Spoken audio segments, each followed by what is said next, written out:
All right, Chris, we're recording. Great. It's all yours. Thank you, Tim.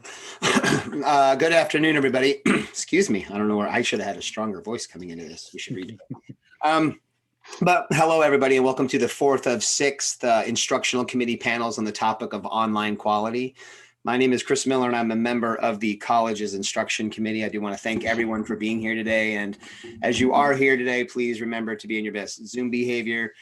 Make sure that you please mute your microphones and that kind of things. If you have any questions, please put them in the chat room. We will have a question and answer when this is all over with. However, there are instructions in front of me and I'm not following them. For those of you who don't know, the instruction committee is an elected group of faculty that pursue all things related for instruction and pedagogy at College of DuPage.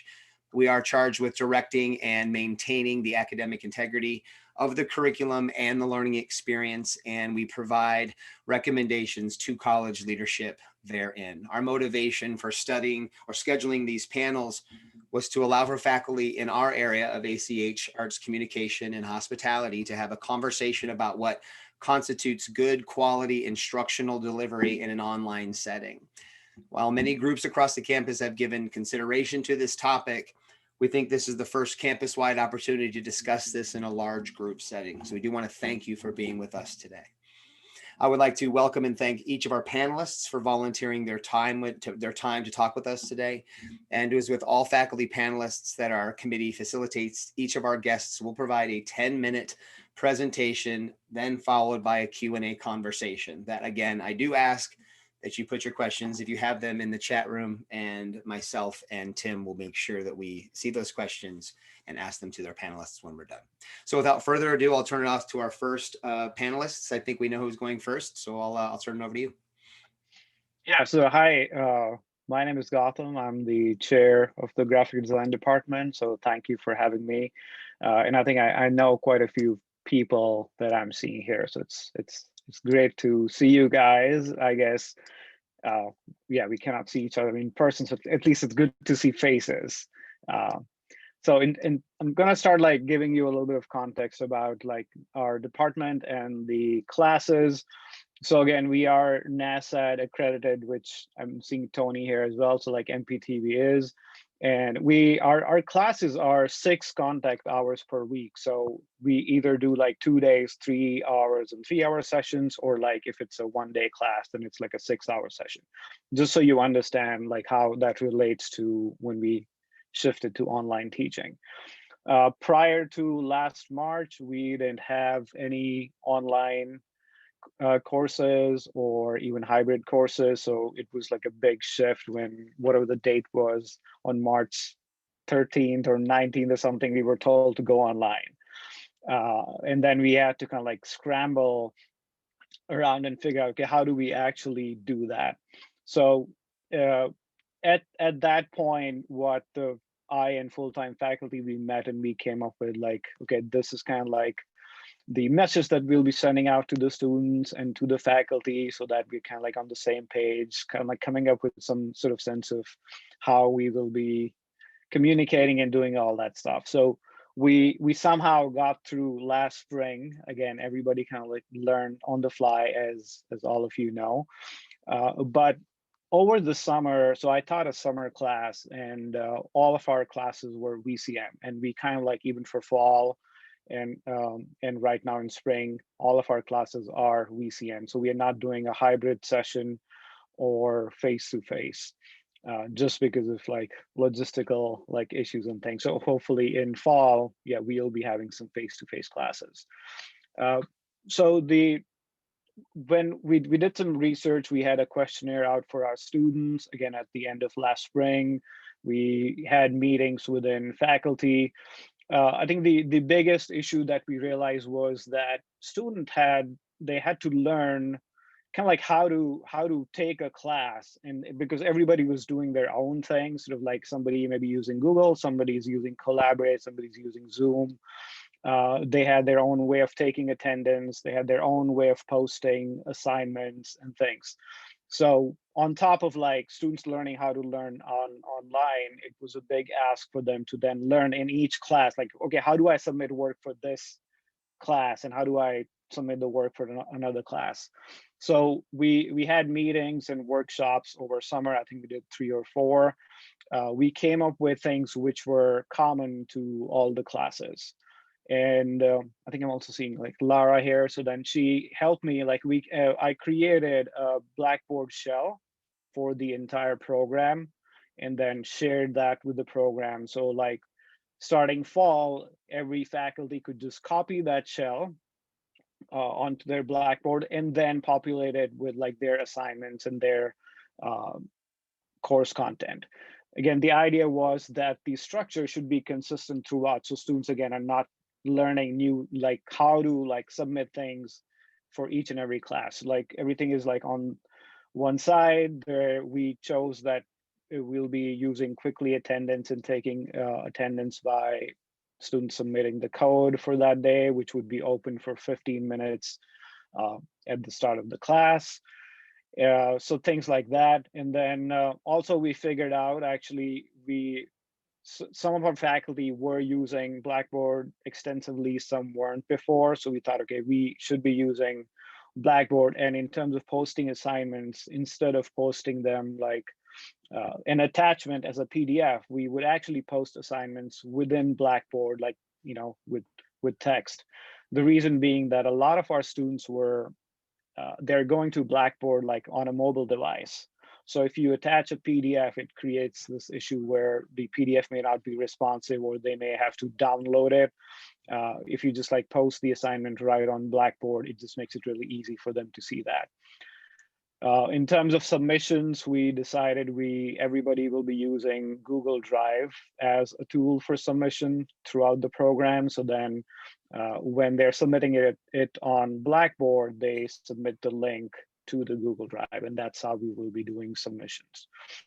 So that was like a big help because faculty found it helpful because then they could just focus on teaching and their course content and not worry about like learning Blackboard, which again is not the most user-friendly application there is. I sometimes joke like you actually need to get a PhD in Blackboard to post things on Blackboard. Like that's how cumbersome it could be sometimes. And then the students could also then focus on just learning the content without worrying to learn about the structure for each and every class. So that was like one thing that helped a lot. Beyond that, strategies we applied were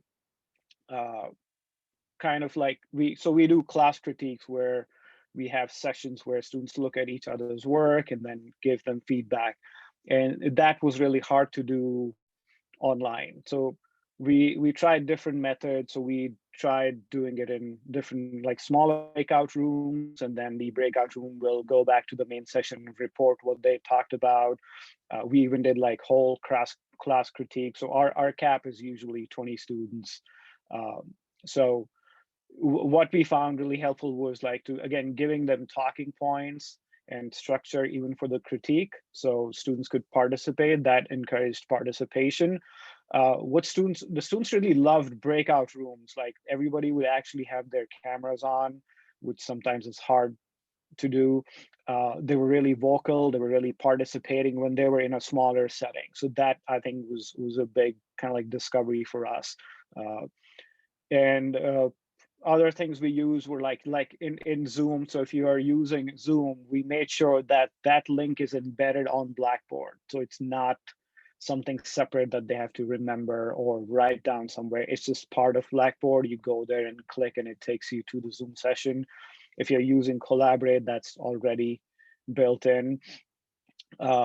We started using, if you were using Zoom, like you could like remote log in. So for us, so let's say we are teaching something in Photoshop or Illustrator, and rather than like sitting on screen and saying like move it like a little bit here, a little bit there, and it was so confusing for like what we were trying to do. So we could like remote log in using Zoom and help out the student.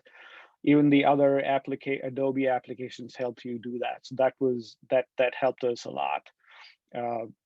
Again, recording each and every session, not recording the whole thing, but doing it in bits and pieces. So it was really easy for students to search them when they could go back and look at the videos.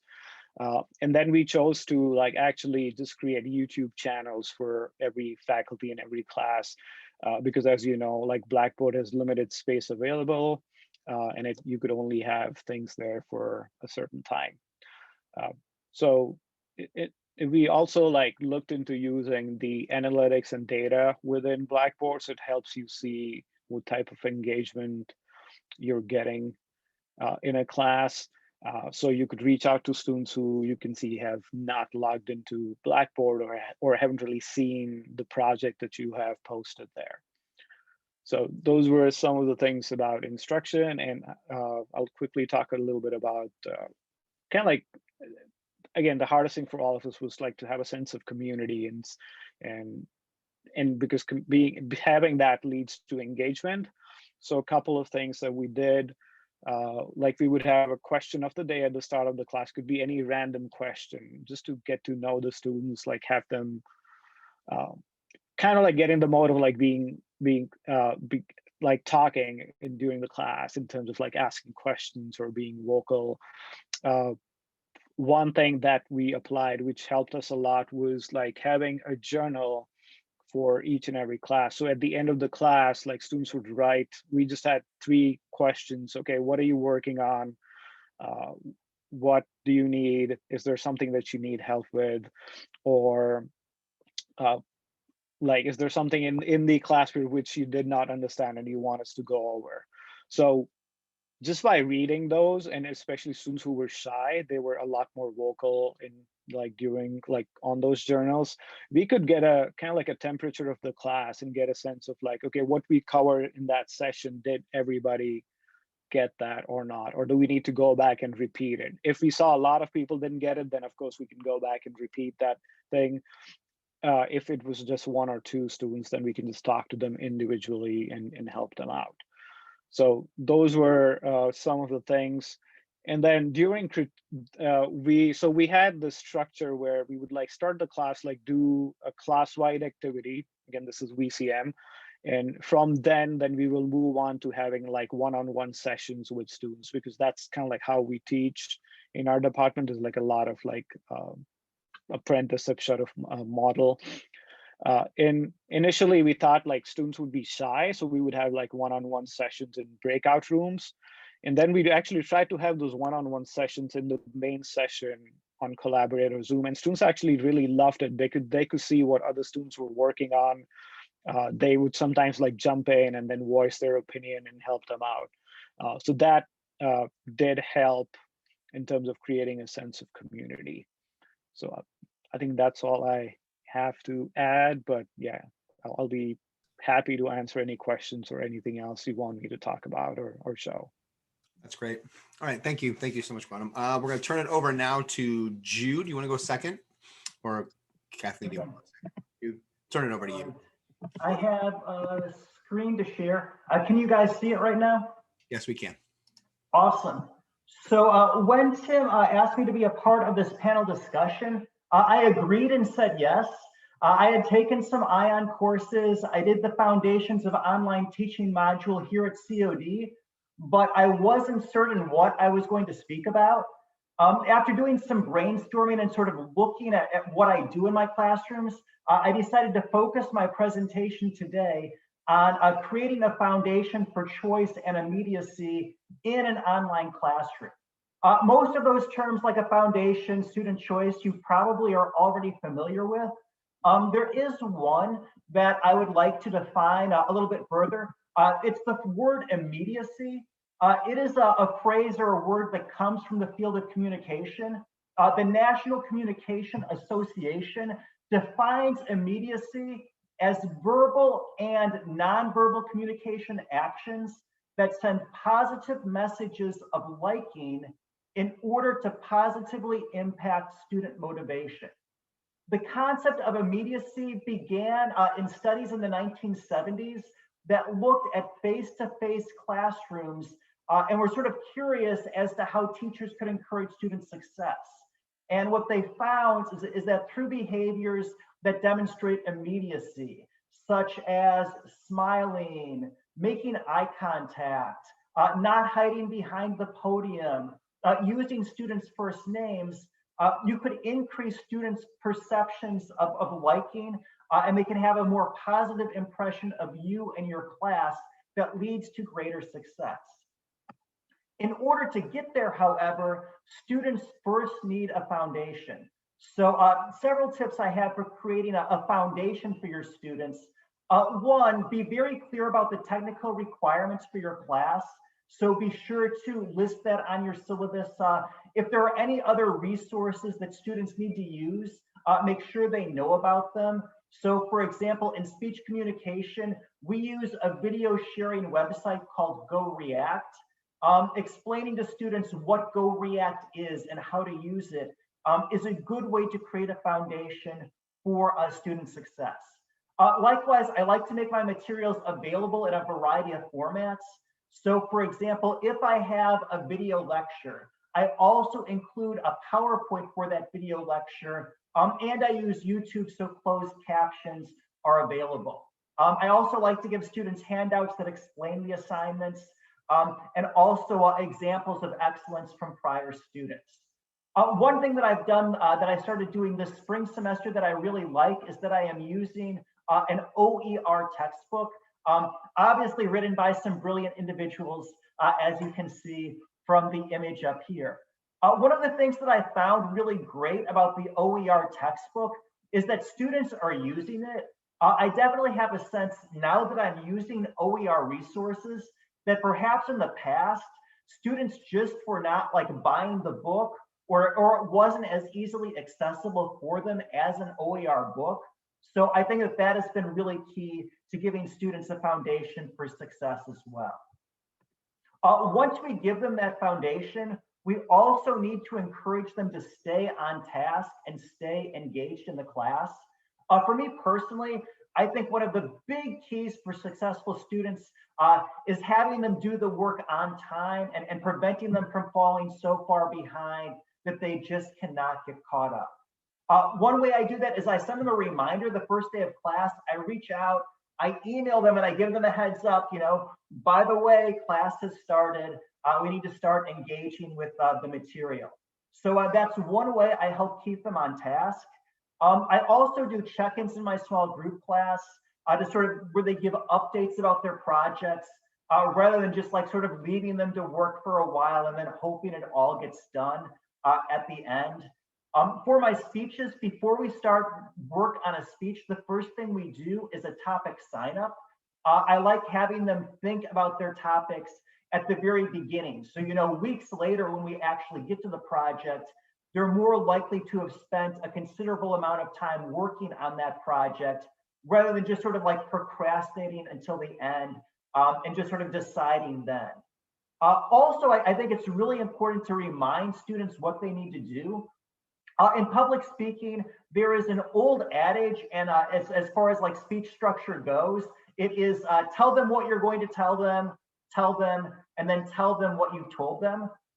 Likewise, I think in an online class, it's important to tell students what they're going to do. As they're doing it, remind them what the deadline is, and then give them reminders before it ends. One thing that I think is useful is having a checklist for students. This is also something that they recommend in COD's Foundations of Online Teaching. So for me, I put my checklist into an announcement like you sort of see here, and I post this every week for students or at the start of each unit, so that way they know what homework they have that is coming up. I know that students utilize it because last fall, 1 week, I forgot to post this on time, and I got a bunch of emails from students asking for the checklist. So even though we have it in the syllabus, I think giving them this heads up and this checklist is good. I also post the dates on each assignment that it's due. So like I have posted to the quiz whenever the quiz is due. And for big assignments like speeches, I also email students reminders that they need to be aware that work is coming up, that they need to submit. Also, in terms of staying on task, I let students work ahead early to the extent they can.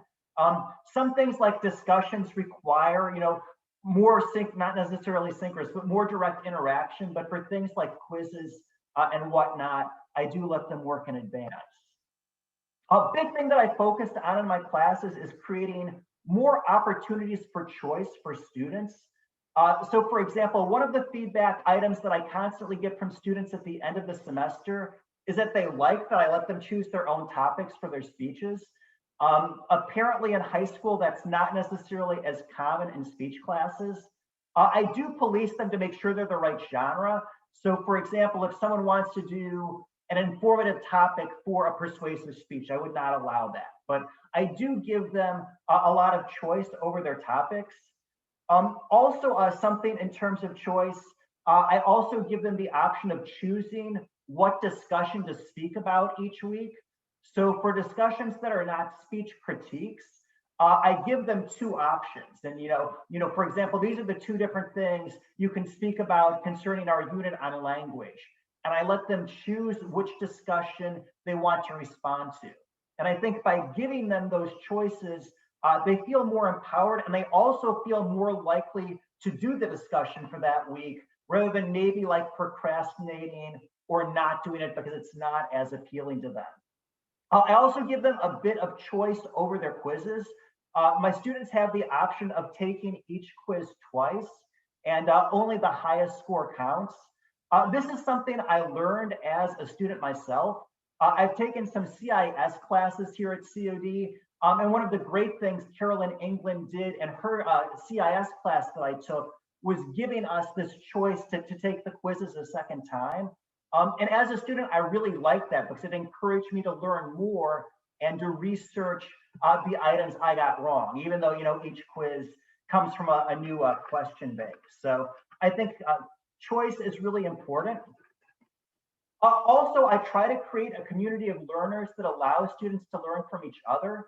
Up here, this is a screen for Go React. This is what we do for students when they upload their videos for our class. I encourage students to watch each other's speeches. They do peer critiques and discussions based on watching each other's speeches.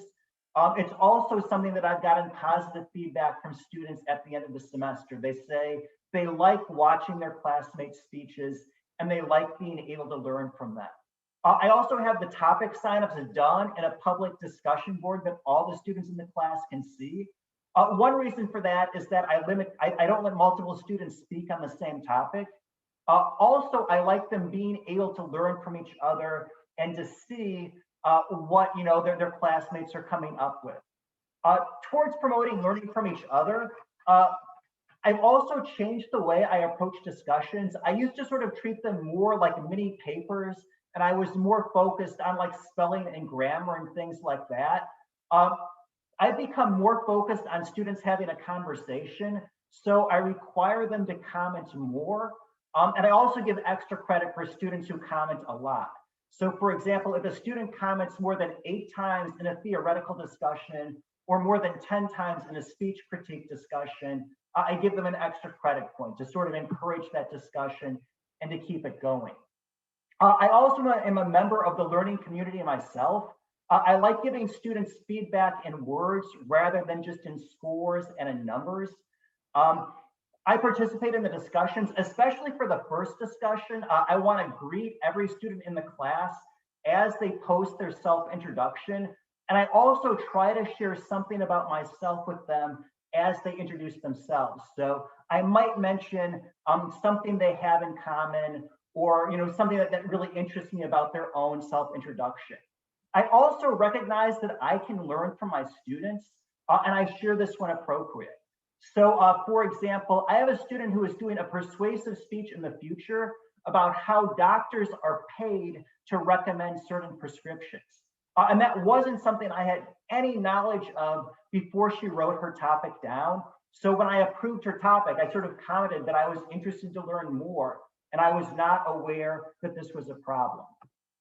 And then in terms of conveying immediacy itself, several different strategies that you can use. One, disclosing information and sharing your own experiences or your own story is a way to create immediacy with students. So for example, up on your screen, you see a photo of my amazing cat Buttons. He is something and someone that I talk about in my classes, especially if a student mentions their cat or something related to animals. So that's one way I promote a sense of immediacy with my students. Also in the videos I post for students, I am present in them. I record a video of myself using visual aids, basically in the same style that I want them to record their own speeches. So I am sort of physically present in those videos. Likewise, when responding to students, I encourage you to use first names, especially when you are writing good things. And be sure to notice the good as well. I get feedback from students that say, this is the only class where someone talked about the good things that I was doing. So mentioning good things and praising that is really critical as well. And I do give feedback on everything, even just like a short discussion board. I might write something like, great job on this week's individual action speech discussion board, Jane. I really liked how you shared your story of how running shaped your life. Great comment for your classmate. So I think providing them with feedback like that is important. Also explaining how I've learned from their speeches or how they have impacted my life is another good method for immediacy. So for example, my students have done things like persuade me not to drink soda. And when that happens, I mentioned that in my feedback to them. Likewise, when you're communicating with them individually, express sympathy and support. So for example, if one of your students emails you and they say, oh, I couldn't get my project in on time because I was sick. Say, oh, I'm so sorry you haven't been feeling well. Here is the contact information for access and accommodations. So those are some of the things I do to create a foundation for student choice and immediacy in our online classes. Thank you so much for that, Jude. I appreciate that. Turn it over to our third speaker today, Kathleen. The floor is yours.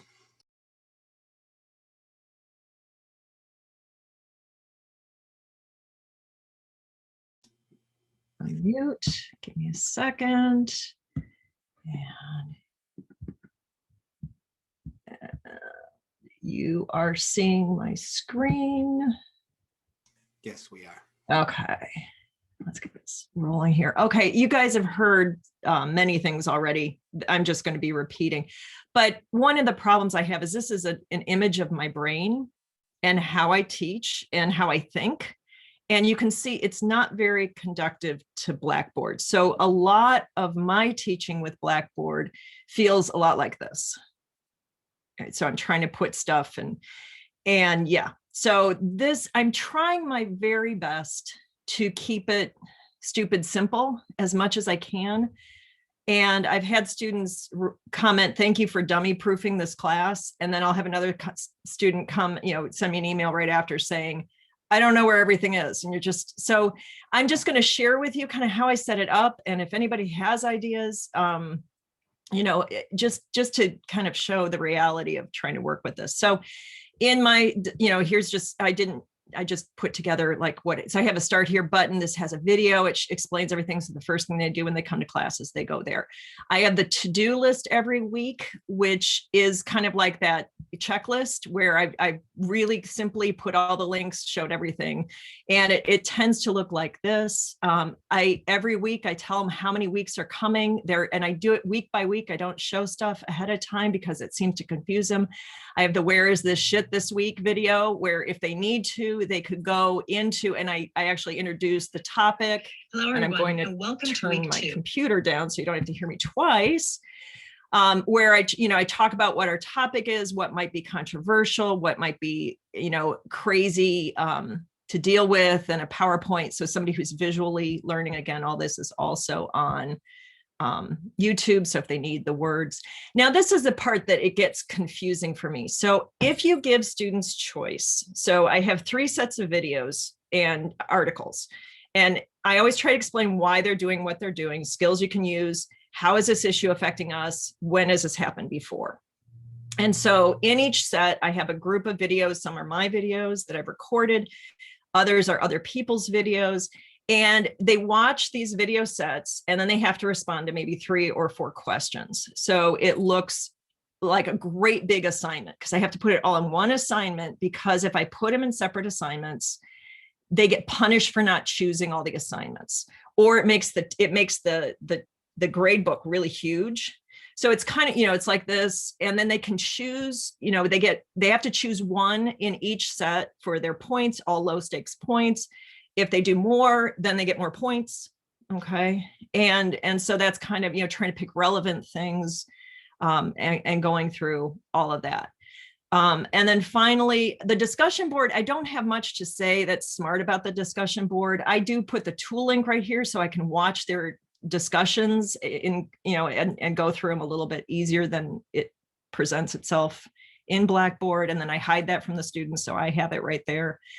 I have it, again, but they're really stressed, and that's been a big part of this living with COVID and trying to figure out what we're doing together. So I also use the comp book, and that's turned into more of an art therapy kind of place where they are, we're trying to deal with what's going on, a lot of things from Artist Way.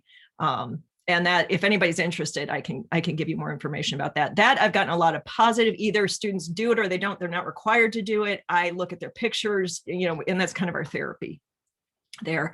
Meet with Kathy is working sometimes. I tried Discord this semester. I'm just posting stuff that I think is funny. We talked about NFTs a little bit. I tried to make it more of a casual place where people could meet me.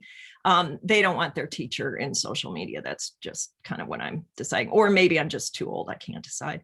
And then finally, they're required to do a report. And it's usually, if they're doing the comp book, that's great. If they're not doing it, they just have to tell me they're not doing it and what they're doing instead, how everything's going, and they get 3 points for that.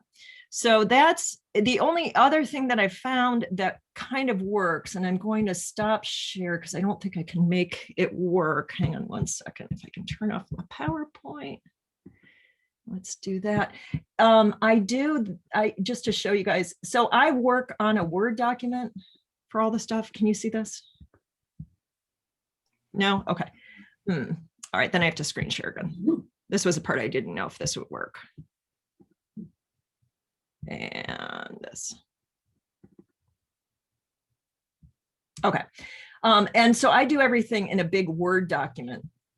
And I also post it. Let's get rid of that. With all the links. And so some students get overwhelmed by this, and I put this in the announcement. Here's the shit this week again. And then I have the to-do list, terms with a bunch of links, and I have it all in this big long thing with big red marks. This is what I really want you to watch. Here's more that informs. This is from this week. And then the discussion board, so that they could download this and watch it without Blackboard, and then make notes in their comp book, and then decide. It's just a little bit, I have this as a PDF. It's just maybe a little easier. So again, if anybody has any other thoughts, this is the best way I've been able to make it work for me. Okay, well, there you go. Oh, Thank you so much, Kathleen. All right, well, so we're at 1:38. Do you have anything more? So anybody have questions? Now I'm going to look. I didn't look at the. Yeah. So again, choices, low stake points, everything on YouTube, so they can get words if they need it. And I'm always trying to make it simpler. And you can see it's not terribly simple, but it's the only way I can make it work with as many links and choices. And I've got diarrhea of teacher. I want to give them everything, and I'm trying to get it tighter and tighter. And I've gotten rid of a lot of stuff I used to talk about. So that's what I do. Okay, thanks. Chris, can I ask the first question? Absolutely, you can, Tim. Go right ahead. So I'm curious if each of you could speak to, what do you find relative to your own discipline? What is the biggest challenge in taking your curriculum and delivering it in an online space? All of you have, teaching disciplines that I think really speak to like the sort of real world or face-to-face or like a livable space. So what has been your biggest challenge in sort of taking that and delivering it in a virtual space?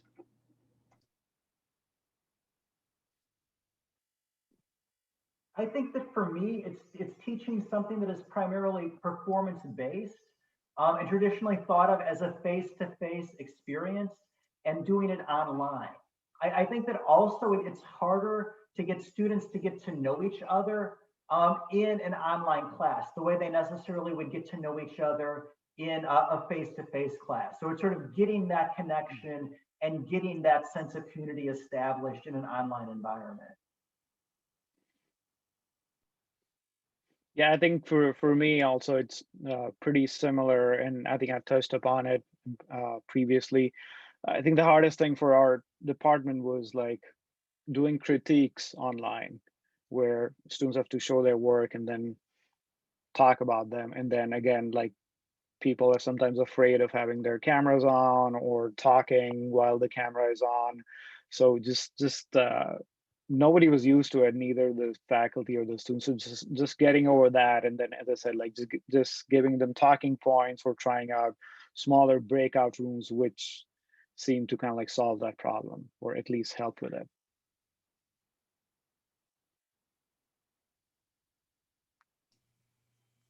Kathleen, you want to add anything to that? No, I don't really have any. No. Yeah. Okay. I want to know from the three of you, how many of you had already been teaching online prior to this pandemic? And then on top of that, like, what advice would you give to someone like myself who had never taught this way before, and then is going to go back, and other the people that have been around a little bit longer, you know, who have maybe a little bit more, I don't know, longer in the teeth, I guess, is maybe that the phrase you use here, but might have a bit more experience to that. Now, I had taught hybrid, so I had half of it on and half of it off. And again, the biggest limit for me is the choices. That I want students to have choices. All the data shows that choices are better for learning. And so that part with Blackboard has been the most frustrating. And I hope that at some point the software will change, that we'll get an LMS system, or that they will figure out a way of doing it or setting it up so that students don't, so it doesn't, in this linear way of working, that's something. But what it has helped me do, I tend to go into the weeds a lot with my teaching, where I start telling stories and it's really helped me focus to be online, to get try to get my videos as short as possible. Yeah, and I mean, it's here to stay, so it's probably a good idea to figure it out some way that works for you. At least make it work for you. And Kathy, I imagine you're usually like working with students in the classroom and like seeing them do the hands-on sort of making, whether it's jewelry design or creation or working with tools. So how has that gone, delivering sort of giving students advice when you can't be standing right next to them watching them work? Yeah, for the jewelry classes, which I'm not teaching this semester, we did do a hybrid where all the instructions on video, and then they come in just for one class. And it has actually, they need more lab time. They need to be with the tools a little bit more. They took tools home to set up. So a lot of the studio classes became how you set up your own studio in your house, and then having to come in and getting more one-on-one instruction. It's still not the way it was before, but most students are getting a good education, I think, as far as like the ceramics and the jewelry and those classes. And it made them a little bit more accountable for, one of the teachers has told me she sees the students, like they'll start working on something and then they'll go back to her video and watch it again. And then they'll go start working on something in the class, where before she would have to do more repeat kind of stuff. And I've been teaching online for about 10 years, generally just like 1 or 2 courses a semester, not, teaching everything online like we are now. I think my tip for someone who is just getting started actually goes back to the very first online sort of training course that I took through ION. I remember that I think it was actually our very first reading. It was titled something like, "Is as good as face-to-face as good as it gets?" And basically what the article challenged us to think about is rather than just replicating the face-to-face classroom in an online environment, to take advantage of the differences that exist in an online environment and to use them for your advantage. So for example, one of the great things about teaching online is that we can do things in more of an asynchronous nature. I think taking advantage of elements like that is a way to encourage student success. Likewise, you may need to emphasize different aspects of the curriculum. So for example, in my online class, we emphasize more written work and communication theory as opposed to the performance activities that we would do more of in a face-to-face class. Okay, and so I think as I said before, so as a department, we didn't have any online classes before last March. I think in the past we did some hybrid, but I think, yeah, overall we did not really have any online classes. I have taught online and hybrid before at my previous job. And there actually we had to go through something known as quality matters, which is like a structure which you have to get approved by that, and only courses which were approved by quality matters would actually run online. What was really cool in terms of teaching online, like previously and at COD, was I was getting students from like even in different countries, not only like within the US. So like when and I was teaching at Wisconsin before, so there I would get people who were serving in the army in Iraq or Afghanistan who would be taking my class. This year, like my summer class was taken by students like from Latin America or somebody who was in Denver or on the East Coast. So that was really cool. In terms of like my advice, and which is kind of like what I focused my talk about, was I think it's the structure. Like you need to have really good structure. And once that is said, then you can focus on teaching and students can focus on learning. So just having that laid out at the get-go, and then beyond that, it's just like execution. Yeah, those are great answers. One thing I'll share with people that are here right now, for a lot of individuals that are probably more like myself too, that have never, when the pandemic started, I never had even, I'm not lying, had even heard of Zoom. I mean, it wasn't anything that was a real thing. So the fact that I now host line on Zoom and can record it on Zoom and transfer it to Yuja and put slides up and do that in a year, and knowing that in 6 months from now, I'm never going to use that again, is really frustrating. Makes me not want to care at this point. Like, whatever, dude, just keep doing this until you get out of it. Right.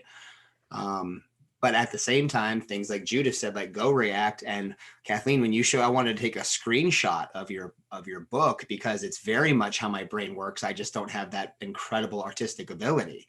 But so when my brain works like that, and then I hear things like structure or checklists, I just go, yeah, right.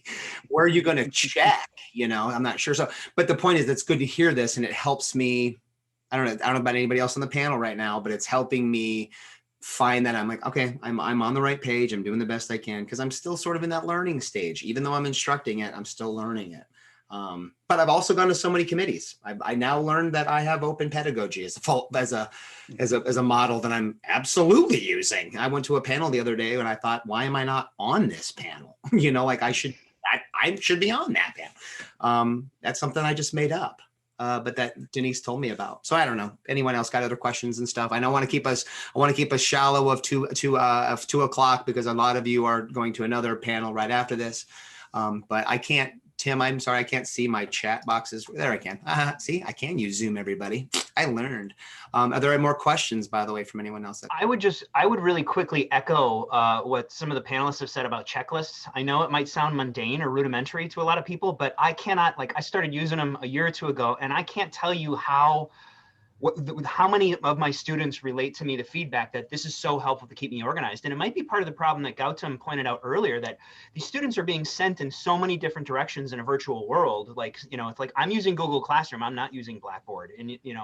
And so students are being told to go to a variety of places. And so having something that's really tidy, really organized, even Kathy's, here's the shit you need to do, that stuff is we don't really think about that. We think high level, big picture pedagogy, but those very, very simple tactics have a tremendous impact on the student. So. I've got a question. My name is Felix Davis. I teach CIT. Oh, Felix.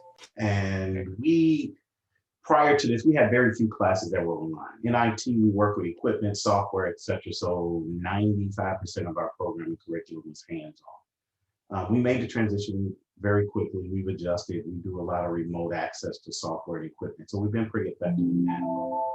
But what we are having significant challenges is just student integrity.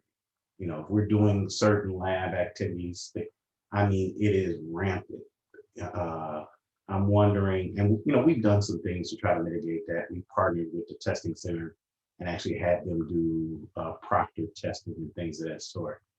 I'm just wondering, have any of you in your areas encountered increased challenges in this area as far as integrity? Students just flat out cheating or things of that sort. Thank you, Felix. Panelists? Felix, I will say really quickly, it's fascinating that you brought that up. This is the 4th panel that we've done, and this is the first time that someone has raised this topic. It's possible that next week we're doing a panel featuring the STEM division, and they might, you know, deal with this issue much more often. But I'm curious to see if any of the panelists have had experience dealing with like student integrity or plagiarism, cheating, et cetera, in your classes.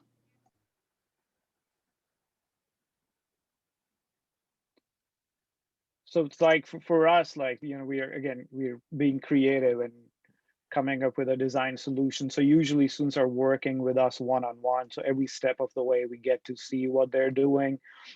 So usually that kind of like gets rid of issues in terms of plagiarism. But once in a while, there were issues where somebody would download something from the web and then try to pass it off, you know, as their work.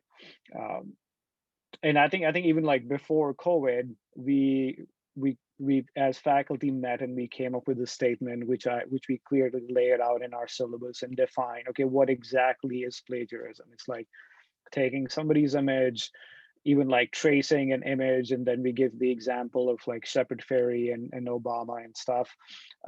So I don't know if I can answer your question, because our fields are so different, and so we don't really have tests and things like that. But again, I think what's really cool and what's like down the line, at least in terms of our field, like Adobe you can actually put an image on Adobe and it will actually tell you whether it has been manipulated or not. And with NFTs, as Kathleen touched upon, now you can find the source.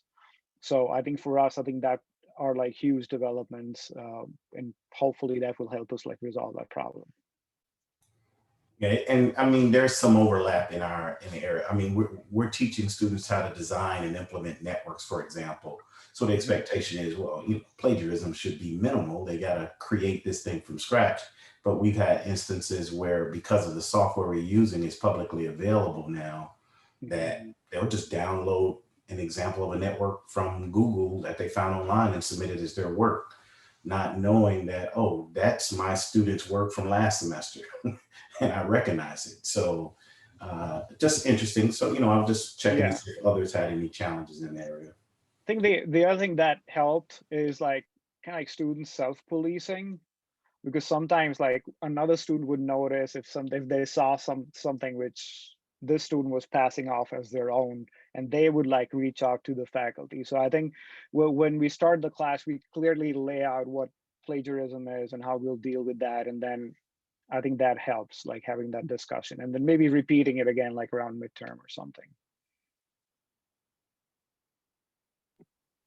And for me, I think another strategy is to have unique assignments. So for me, my speeches are very unique to my class as far as what I'm looking for and what I want. So if a student just like was to go to the internet and like find some speech and submit that as their own, they would wind up getting a bad grade automatically, because like whatever random speech they're going to find is not going to fit and correlate with the requirements for my class. Likewise, like my discussion boards and things like that are things that I design myself, and they're sort of unique prompts that, again, I don't think that you could go and it wouldn't even be worth their time to try to plagiarize a discussion board, for example. In terms of things like tests and quizzes, we're using an OER book. So it's not something that they can find on those different sites, because it's a blend of different books. Also, the questions are questions that I came up with myself, so I think that dissuades it. And then lastly, in terms of how I do quizzes, I make the quizzes open book and open note. I specifically tell them, don't look for the answers on the internet because the answers might be wrong. But that's sort of how I address those different concerns. And those some of the tools we're using. The challenge becomes, your workload as an instructor triples easily, because now I've got a unique assignment for every individual student. So now it takes longer to grade it, more time to give, now the feedback is very individualistic, which is good, but it takes it's a forklift upgrade for me in that regard. So yeah, we do some of the similar things. I appreciate that feedback, Jude.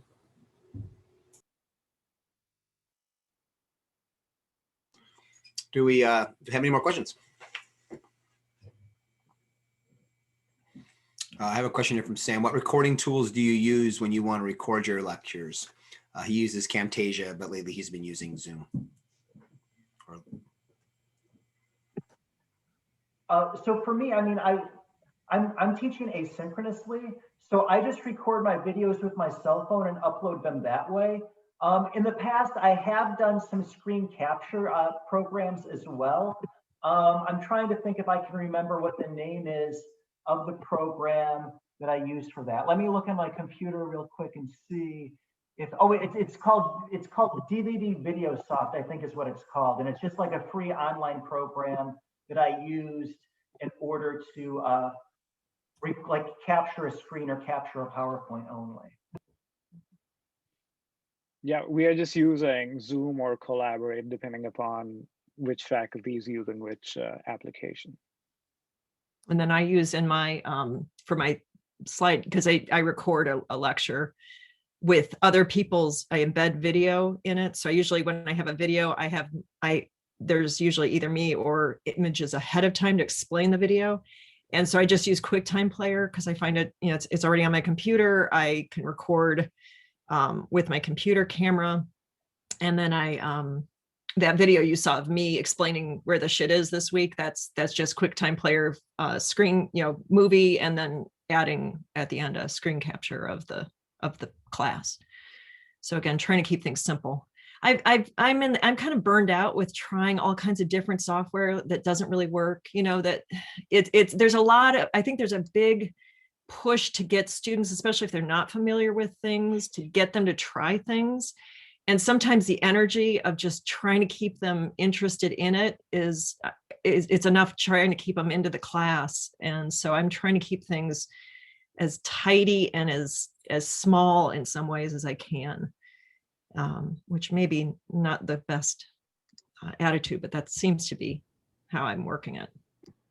I'm kind of the same as Kathy. I oftentimes get overloaded with the amount of options that are out there. But I will plug, I see Elizabeth Arnott Hill is in the audience today, and she was one of the panelists last week, and she talked a lot about Perusal, which is a system that you can use, and you can post documents, you can post web videos and whatnot, and it's great to be able to deliver that. And it also allows students to comment and sort of annotate and talk to each other. And so that's like something that I've put on my to-do list, is to try and learn that, because I think there was, she was very persuasive in how it's a really valuable resource to give to have students work with one another in a virtual space. So yeah, that works really well with like the videos where students can tap where they are and make comments. Yeah. So I'd like to use it more. I've just done it a little bit again to try it out, but with the discussion boards, because the discussion boards to me are still the bugaboo of, I've got the same people kind of always commenting, and which is great, and then I'm going anyway. So that's still where in the because I have NET classes, and so everybody's at different times, and trying to set up Zooms as an option just isn't working.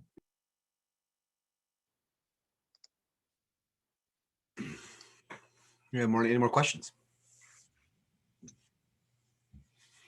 Okay, well, I know we did want to keep this tight to 2 o'clock because there's another meeting that a lot of you are interested in going to. So I will dismiss everyone now. Say thank you very much for coming. Thank you to our hosts for everything you had today. It was invaluable information. There'll be a copy of this that we will get to everyone, and everyone stay safe out there. Take care, and I hope to see you on campus very soon. Thank you all. Thank you. Appreciate it. Bye. Okay, everyone. See you soon.